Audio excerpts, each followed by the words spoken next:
Okay, so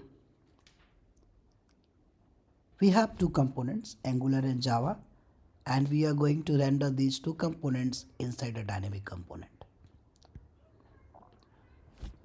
So we are using a service to fetch the data. The service is returning two things. One is component and second one is the sets of data. We have a add banner component, that is a dynamic component, and only one thing is needed to create a dynamic component is NgComponentOutlet. Once we import it, we are going to include in imports array, and after that in the components we are going to use NgContainer.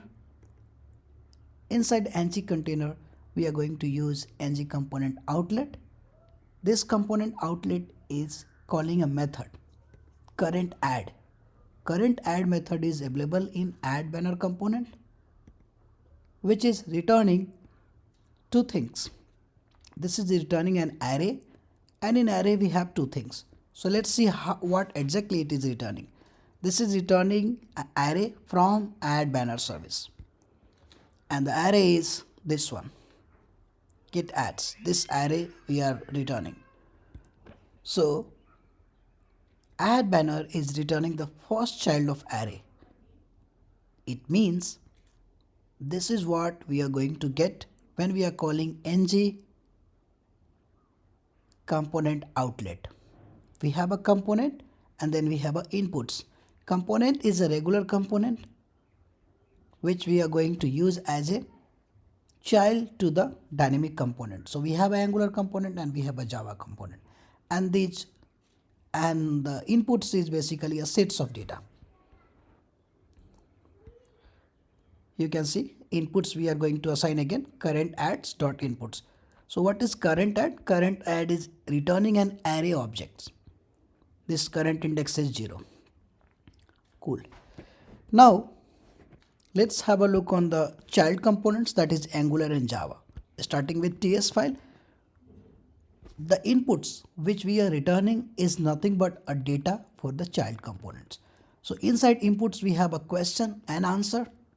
I'm just going to show the structure once again. Inputs is having question and answer. Answer is again an array. That's not a problem at all. And here we can see we have defined these two things, question and answer, as an input property to the Angular component. Similarly for Java also, these are the input property to Java components. And in the templates of child component we are using it question and we are iterating answer. Fine. So let's have a final look on the component. Once this dynamic component is going to load or render the contents, it is calling the current add method. Current add method is returning a array object. From there we are picking the component and also we are picking the inputs. So tell me, what will be the component for the first time? It will be Angular component, and the question is going to be dynamic component. So let's come here and reload the application.